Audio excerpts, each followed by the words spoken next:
6 new disturbing details about the convicted sex offender who police say murdered his girlfriend and then lived with her corpse inside a home for 2 months. Police say this man, 31-year-old George Bone, strangled that woman back in May. Very abnormal for this area. Abnormal in any area. In this case, the Southwest Valley, where neighbors gathered to watch this man get arrested for murder. The court does find probable cause for your arrest in this. George Bone, a 31-year-old convicted sex offender living with his girlfriend, Beverly Ma. Police report says neighbors heard the two arguing back in May. It says Bone strangled her to death, police finding her slumped over in a closet with a belt around her neck. Bone told police, among other things, that Ma committed suicide and told others she'd, quote, been in the closet there for 2 months. Police said Bone and Ma had met in high school, and the two would often argue that she tried to kick him out. One family member tried to text and call her, but Ma did not answer any phone calls. Dispatchers received a 911 call from Ma and heard a man and woman screaming at each other. This is part of that call. What's your address? Massage. No, I don't. What? Tell you so Hello? What's your address? Family member went to check on Ma. She then called 911, telling a dispatcher Bone told her that her sister was deceased in a closet. She then hands Bone the phone, and this is part of that conversation. Why do you think she's dead, sir? Because she's been like that for a while now. Okay, what is a while? Since May. Since what, I'm sorry?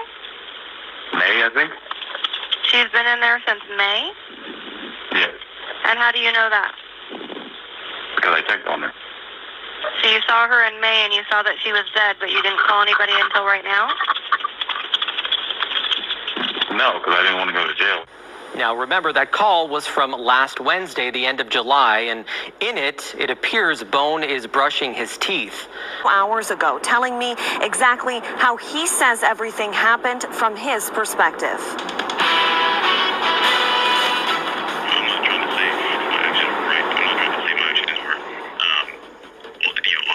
A man accused of murder shares his side of the story. I didn't know what else to do. I didn't know how to address it without ending up here. George Bone spoke exclusively to 8 News Now from the Clark County Detention Center, days after he was arrested, accused of strangling his roommate Beverly Ma and living with her body in a closet for 2 months. Like, oh, you should just call the cops right away anyway. And it's like, yeah, it's for you to say when you're not going to be the first suspect. But the 31-year-old says the two were in an intimate relationship and that he didn't murder Ma. Bone claims he found her already dead and was afraid to report it because of his criminal history and status as a sex offender in Nevada. This is where my mind was at. This is why I made so many bad decisions, and I'm not justifying them. I'm just telling you what happened, and why it happened. Documents also list Bone as being afraid Ma would, quote, come back from the dead. When I asked him about this, he told me he wasn't thinking straight. It was just me being, simultaneous of superstitious and just distraught, you know what I mean? Just that, watching too many horror movies and ghost stories growing up. Through the conversation, Bone maintained his innocence. It's like, I, of course, see the perspective, it looks suspicious. While speaking on what he referred to as his true feelings. We were friends, we fell in love, and we wanted to try to make things work. What's happening with it? Welcome back to Gunners Collective. And as you've seen by that clip right there, wow, what is this world coming to? Well, I'm here to tell you, it's been there, right? The world is in chaos. We got hurricanes, earthquakes that just happened. You know what? Hey, I got a phone call, 5.5 out there in the Santa Barbara area. Shout out some respects to my homeboy Dubs. I hope he's doing well. I hope everyone's doing well out there. I know that was scary. That was a scary situation. The world is shitting on us. The world is dying. People are just not enlightened enough to notice and recognize it. Everyone's going about their life, exposing people and talking shit and doing what they're doing and not focusing on what's going on around them. As we have psychopaths like this in this clip, and a lot of other things happening in this world. We got spaceships and Bigfoots and fucking big dick vatos on YouTube. Oh my, here I am. It's just a crazy world that we're living in, and we need to really prepare ourselves for what can come. Now, this ain't my usual content that I put on Gunners Collective, But, you know, it's getting a little bit later and the sun's sinking. And I thought I should tell a story about a psychopath. George Bone, you know, out of Las Vegas, Nevada. This young kid decided that if for no other reason, he was going to get into a conflict or confrontation with a woman that he was living with, his girlfriend. She was his friend at one point. They started to develop feelings, according to him, and got into a relationship. And then it became a destructive relationship. Now, I've always said, if you're in those type of relationships, man, where it's all bad, it's real toxic, get the fuck on down the road. Follow the yellow brick road. Get on, right? Because it's just going to get worse and worse. It never gets better. You know, if you got people that are bringing substances involved in a relationship, or people that are just lazy and won't work, and you guys are not on the same page, well, this is the type of tragedy that happens, especially when you got someone who's weird already. Now, I don't know if this woman knew exactly what his charges were previously in the past, what he was convicted on, or what he was looked at for.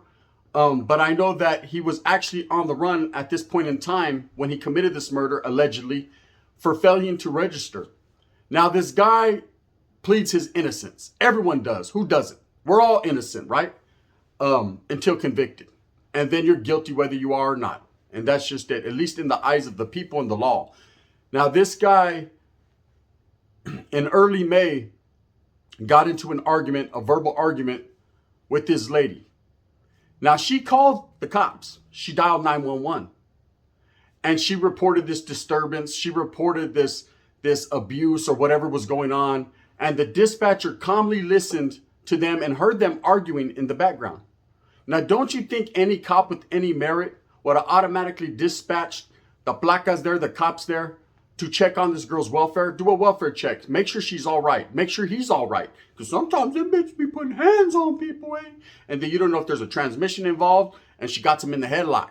All I know is there was definitely some tension going on in that area and they needed to cut that butter with a knife. Nobody took anybody into custody. They were able to just kick back and relax. Now, I don't know about the state of Nevada, but I know in California, if they show up to your doorstep during a domestic dispute, somebody's going to jail. Somebody's out of here, Holmes. Somebody's gone. You know, the girl could be yelling at the top of her lungs and they're handcuffing you and throwing you in the car, or they're making you leave. They will at least separate you. They might not take you to jail, but someone has to leave the residence. That's usually how it goes. Hey, don't ask me how I know. I know. I've been in them situations before where she just wouldn't keep her mouth shut. So I was scared, something hiding up in the, I gotta go, hey, don't tell him I got one of them things. It's an allegedly. It's not mine, right? Gotta go. You get up out of there, let the tension simmer, call on the phone a little bit. Next thing you know, you're back getting a me mamon. You know, makeup sex is always the best, according to what she said. Now, the cops didn't do their job. They obviously seen something we don't know about, and let this guy proceed to stay there in the residence and let the lady stay there. And according to what they're saying in the news and court documents, is this guy, you know, killed her that night, strangled her. Now, this guy always had weird tendencies. Anyone who commits lewd acts or anyone who does this to children or is a failed registered sex offender, for lewd acts and things of that nature, you know, anything with a young child is a weirdo. Now, whether this woman knew or not, she didn't know what was going on behind the mind or the eyes of this man. These are psychopathic tendencies. He's a sociopath and a psychopath. And we're going to elaborate a little more into exactly why I say he's a psychopath. Strangling your girl during a heated argument in the heat of passion doesn't make you a psychopath. It does make you a killer. Okay, but it doesn't necessarily make you a psychopath. That's it. Sounds good. Shit happens. Hey, adrenaline's pumping, and all of a sudden you got that adrenodome, and you do your thing, right? For those that know what I'm talking about, they know I know what I'm talking about, right? Elaborate on that one time. That's deeper, a deeper conversation for a different time and a deeper time. But anyways, so this guy strangles her and sits in a house with the dead body for 2 months, right? Eventually, family's going to ask about her. But this is the cold twist in the situation. The family wasn't too concerned until a debt that she owed of $700 to a family member got the family member alarmed. Well, hold up now. Where's my motherfucking feria? Right? She needed her $700. So her sister came to the residence looking for her $700. Not for her sister, but for her sister and her $700. We need to run out here. So okay, I'll Uber you to the bank. Run mines in so I can get on down the road. Oh, you're all right? The black guy never hurt nobody. There you go, right? Wasn't really too concerned with the welfare of her sister, but did get concerned when her money wasn't when it was supposed to be there on time. So she shows up to the residence. Of course, this guy nonchalantly brushes his teeth, decides to tell her that he strangled her sister and kept her body in, of course, a closet upstairs for 2 months. Now, of course, his story changes to the dispatcher when this woman calls the cops and reports it. He's right there brushing his teeth like it ain't no thing. Psychopathic tendencies. Wasn't really tripping. That shows no remorse, no regret. Who cares if there's a dead body smelling like caca in your bedroom for 2 months? That's gay. Hopefully she don't come to life, which is what this guy told the woman, that he thought and feared for his safety that she was going to come back, from the death and strangle him. Now that's a guy that's not all there. And we have to recognize these patterns in people. If someone does a lewd act on a child, or they do something weird, you automatically know they have tendencies to do something even crazier or weirder. It's up to us as society and as people to recognize this, to understand, to get a grip on it. And I know there ain't much we can do, because a lot of people in the game don't want to report people or tell on people or none of that. But Saskia, maybe you have to let the wind blow on them a little bit, if you know what I'm saying. Anyways, this guy admits to the dispatcher that she has been dead for 2 months, and it blows the dispatcher's mind, as you heard in the clip. She can't believe what he says. 2 months. This guy lived with a dead body, and I guess he turned on the fan so it didn't smell that bad. We've seen cases like this with Jeffrey Dahmer. We've seen cases like this with so many other serial killers or so many other psychopaths. Is this something that you can notice, or something that you could see? Not all the time, but in this guy's case, he was a failed to register sex offender who had given him, or not basically given him the address he was staying at, gave him a wrong one or an old address. And you would think that the Blackas, when they got his name during that domestic disturbance, would have ran his name and figured it out. But they didn't. That shows a lack of policing. To what effect? To the highest effect and the highest degree, because this woman did ultimately get her life taken from her. Now, whether this guy did it or his story is that she committed suicide and that he found her like that and was scared to get incarcerated, so he just didn't report it. Anyone in their right mind would have bounced, booked, man, I'm out of here. See, catch me in Dubai, orale, in Argentina, I'm out of here. And of course, made an anonymous call, so okay, she's there. Get her, right? Anyone with the right frame of mind, of course, yeah, if you feel like, man, I don't want to get locked up, I didn't do it. I know this, and I'm going to just take this, I'm going to write a scenario out for you guys right here. If I go to a house with a chick and she gets all mad because we argued, and I go in her room and she done hung herself with a rope, guess what's going to happen? I'm out of there. Anything of value is going with me, and I'm out, and I'm going to make an anonymous call and be like, I didn't do it. She's there. And bam, boom. Or even anonymous. You know what I mean? Yep. It just smells over here. Anything to get their attention to go, because living with a dead body, a dead person for over 2 months, man, just seems like psychopathic behavior. And it's this world we're living in. This world is crazy, man. I don't know how many times I have to tell people. Everybody's concerned with the wrong things. There's a lot going on. The earth is dying around us. People are getting crazier and crazier every day. No one has compassion anymore. No one gives a shit about anyone else but themselves. And I know we've always been told our whole lives, only worry about yourself and everything's going to see all right. Don't be no custer on 55th. But I'm going to tell you right now, sometimes you have to love the fellow person next to you. Love thy neighbor. It was spoken on. Bring it to truth. Bring it to realism and facts.